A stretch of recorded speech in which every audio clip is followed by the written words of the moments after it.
Theme parks are super expensive to visit, but luckily I'm going to show you how to save as much money as possible when you visit a theme park, and have just as much fun. Alright, let's get started. Let's start off with the first thing you need to do before you even set foot inside a theme park, and that is buy a ticket. And for reference, I will be using Cedar Point as an example in my guide. So the prices of items I tell you will be the prices at Cedar Point. But the general knowledge of this video can apply to literally any theme park out there. So just keep that in mind. Alright, so at Cedar Point, you can get a single one-day ticket without parking for $50. Not terrible, but we can do a whole lot better. Now for one, if you do plan on visiting your favorite theme park more than twice, it may just be worth it to get a season pass. You'll get unlimited visits if you want to go more, you'll get discounts on food, drinks, merch, and all of that, and most importantly, you will get free parking with a vast majority of season passes. But the biggest piece of advice I could give to you when purchasing a ticket is to just do your research. Sit down for a second, look around, see if you can find any legit deals. Look at promotions from Cedar Point or whatever park you're visiting. See if they're running like a holiday sale, for instance. And do the math and see if a season pass really makes more sense for you. But let's say you just want to visit whatever theme park you're visiting a single time and want to buy a single ticket, and there aren't really any good promotional deals going on right now. So here are your two best options. Either A, go with someone who has a season pass and see if they have something like a bring a friend ticket, which can give you a big discount. Or B, go shopping on other websites and see if you can find tickets for a discounted price. For example, if you're visiting, say, a Universal or a Disney park or any park in the Florida region, you can look on a website such as Undercover Tourist. They normally have pretty good package deals, and you'll oftentimes get a pretty good discounted ticket. So again, just do your research and pick the best deal and the best offer for what you plan to do and what you want to do. But if you don't get a season pass, you do still have to pay for parking, which I believe the last time I visited Cedar Point, and this is pretty universal across a lot of major theme parks these days, it's almost $20 to $30 to park. So again, even if you're just going twice, I highly recommend getting a season pass. You'll save so much money, especially if it includes parking. But if you still don't want to get a season pass, again, look for deals, and sometimes they will throw in free parking for you.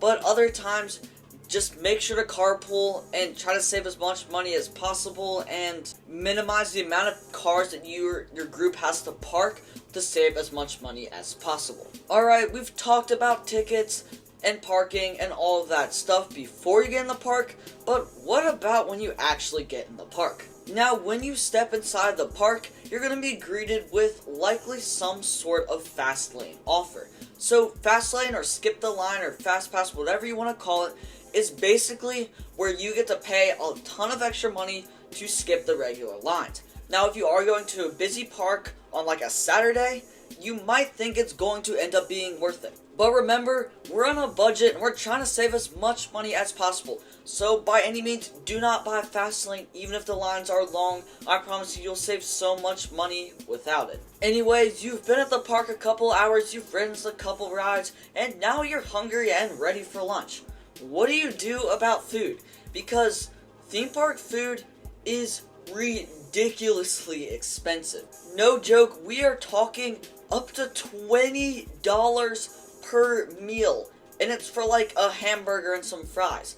Like, it is crazy prices inside of a theme park. So my recommendation is, if at all possible, please do not buy food inside of a theme park.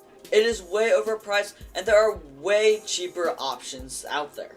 Now, you do have a couple of options on what to do with food. The best and cheapest option you can do is get a stamp on your arm, or depending on how they do it at a theme park, but you can leave the park and make sure you do like scan out and make sure you can't get back inside the park. But you can leave the park, go to your car, and eat a packed lunch. This is the cheapest and best option if you are on a very tight budget. But if you have a little bit more money to spend and would just prefer to keep the cost as low as possible, but you don't have a packed lunch, you can scan out of the park, make sure you get back in, and then you can go and eat at a restaurant. near the park. It will still be cheaper than theme park food, but it's still going to cost you a pretty penny. But let's say you're spending the entire day at the park and you don't want to starve. Well, your best option then is to get the all-day dining pass. Right now at Cedar Point, you can get the all-day dining plan, which will give you one meal that is included on the dining plan every 90 minutes throughout the day for $34. Now let's do the math here. 2 meals costing $18 each would cost you about $36-ish with tax.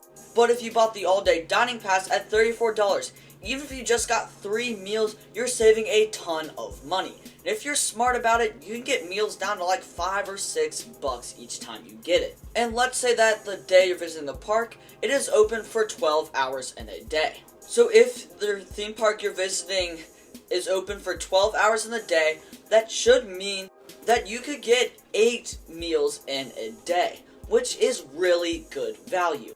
8 meals for $34 means that every single meal costs you just over $4. And a lot of times you get a pretty good amount of food too. So if you are staying the whole day and are very smart about this, you can get a ton of food for the money. So again, staying all day, highly recommend the all-day dining plan. Trust me, you won't be hungry throughout the day and you can share it with the rest of your group. Following lunch, you've been in the park a couple more hours, ridden some more rides, and it's hot because theme park season, it's really hot outside. And you want a drink to help cool yourself down. Well, what's the cheapest way that you can get a drink? Well, the cheapest way is to walk up to any restaurant or whatever and ask for a cup of water. They will give you a free cup of water every single time at almost every theme park I have been in. But if that is not the case, then there are water fountains throughout the park. That's the cheapest and probably easiest way to get a drink. But let's say you want a soft drink or something like that. Well, you have 2 options. You can buy a single drink for an absurd amount of money, some like $6, $7, $8, or you could get the all-day drink plan. That will give you unlimited drinks throughout the day every 15 minutes. This will run you about $19 at Cedar Point, and again, make sure to check the prices of the theme park you are visiting because Cedar Point prices are not the same as even Kings Island prices or anywhere else. Just, again, do your research on all the prices before you go. But anyway, that'll cost you about $19, and I'll let you make the call on if you want soft drinks throughout the day and if that $19 is worth it to you.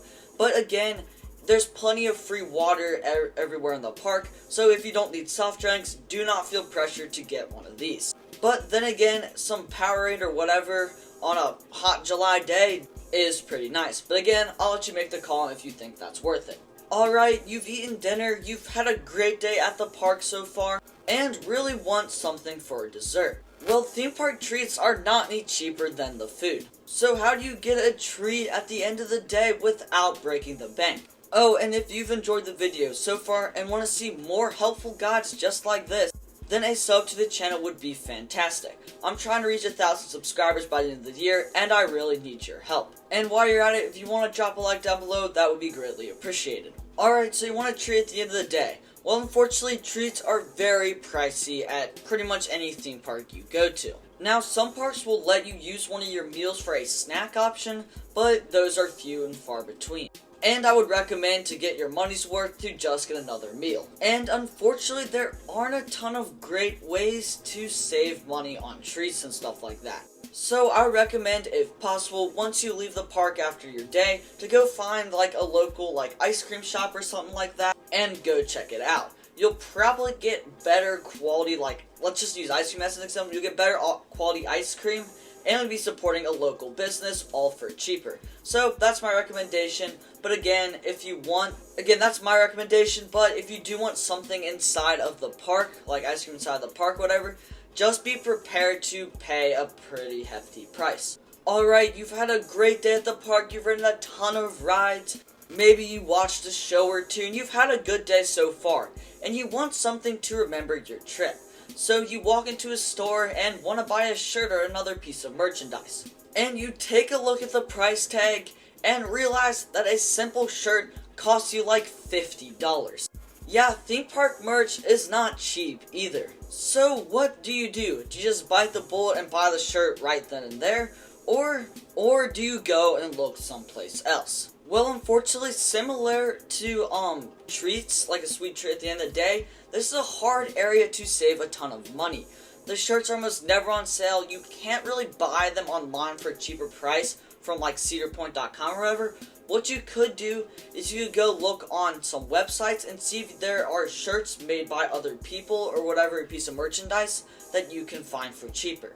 Now, this is kind of unfortunate, and I really wish I could tell you that there was a definitive way to like save a ton of money on theme park merch, but unfortunately there just really isn't. Like, you could go bargain hunting or whatever on like websites and stuff, but you know, you gotta factor in like shipping costs you buy online, and the shirts, they're not gonna really be on sale per se inside the theme park or even online. So again, it's really unfortunate, but I just don't really have a great way that you could save a ton of money on theme park merch. But then again, this is your theme park trip, and if you really want to buy a piece of merchandise, then go right ahead. If you follow this plan so far, there's a good chance you've already saved a ton of money, and maybe spread a little bit of the budget for a nice souvenir on the way out.